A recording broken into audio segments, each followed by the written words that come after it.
Apa masalah sebenar dengan perlembagaan Barisan Nasional sekarang ni? Mudah je. Lapuk dan menyusahkan diri sendiri. Satu parti boleh veto kemasukan parti lain. Sebab satu parti lain nak masuk, mesti persetujuan secara sebulat suara oleh semua parti. Satu parti tak setuju, tak ada parti pun boleh masuk. Keadaan inilah yang menjadikan BN lumpuh. Datuk Seri Zahid dah cakap terus terang sekarang ni. Ini peraturan zaman purba.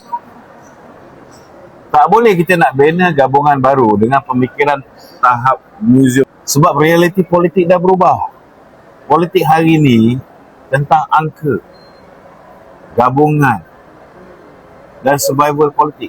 BN tak boleh jadi gabungan yang eksklusif. Bila ada 7 parti nak masuk BN, kita halang. Sama ada kita nak berkembang, kita nak tenggelam. Pilih. Pengkritik kata ini akan melemahkan kawalan dari dalaman. Betul ke? Itu alasannya lemah. Ini bukan lemahkan kawalan. Kita nak buang penghalang yang tak cerdik, yang tak sepatutnya ada. Perpaduan tak bermaksud beri kuasa kepada satu pihak untuk sabotaj perkembangan. Mengurusi BN nak struktur yang tersusun, bukan huru-hara. Isu KIMA ni kenapa jadi besar sangat? Dan 7 parti pula mohon untuk masuk BN. Apa maksudnya, Datuk? Sebab nampak jelas hipokrasi. Semua tahu KIMA ni setia dengan UMNO bertahun-tahun. Dah 50 tahun mereka mohon nak masuk BN. Datuk Seri Zahid sendiri akui. Tapi masih tak diterima sebab hal teknikal. Ini birokrasi yang tak masuk akal. Kita kena ubah benda ni. 7 parti yang mohon nak masuk BN. Apa maknanya? Maknanya BN masih relevan. Kalau BN dah mati, macam setengah-setengah orang cakap, takkan orang berata nak masuk BN. Ini bukti BN masih ada nilai, ada struktur, dan BN masih berpengaruh di peringkat nasional. Bangsa Malaysia ni hanya retorik politik saja ke? Dan kenapa inklusiviti ini penting sangat bagi Barisan Nasional sekarang ni? Bukan retorik, ini realiti. Malaysia bukan negara satu kaum. Kita kena faham ni. Kalau berpolitik masih berfikiran sempit, memang kita akan kalah lah. Betul lah apa yang Datuk Seri Zahid cakap. Tak boleh satu kaum sapu semua, yang lain tengok je. Inklusiviti penting untuk BN sekarang ni.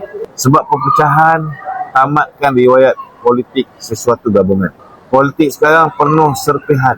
Strategi Datuk Seri Zahid jelas. Tarik masuk orang menyertai BN. Bukan kita tolak orang keluar daripada BN. Besarkan asas.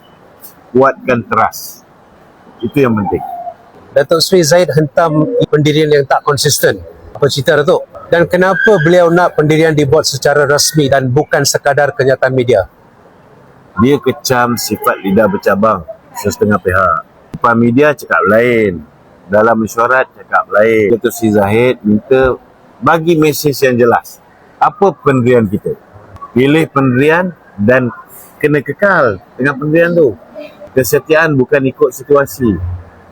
Beliau mahu pendirian dibuat secara rasmi, bukan sekadar kenyataan media. Sebab cakap kosong memang tak ada nilai. Sebagai pengurusi BN, Datuk Seri Zahid mahukan komitmen hitam putih dalam mesyuarat Dewan Tertinggi BN. Tak nak ada drama politik. Kalau serius, tulis benda tu. Tak mahu isu flip-flop berterusan dalam BN. Masuk, keluar, tukar pendirian macam tukar baju. Itu sebab pengurusi BN bagi garis panduan. Perangai macam ni hancurkan kepercayaan. Tanpa kepercayaan, mana-mana gabungan pun akan lenyap. Apa gambaran besar di sebalik reform ni? Ada yang kata BN hanya cuba nak kekal relevan selepas pilihan raya ke-15. Betul ke? Reform ini adalah rebranding dan susun semula BN untuk terus kekal relevan. Ini bukan ubah kecil-kecilan. Ini reset. Lebih inklusif, lebih jelas dan lebih bersatu. Memang semua parti nak kekal relevan.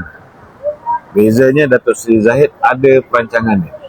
Dia buka pintu, baiki kelemahan, dan dia bina semula keyakinan. Ini soal prinsip atau kuasa. Apa akan jadi kalau BN tak ubah perlembagaan dia?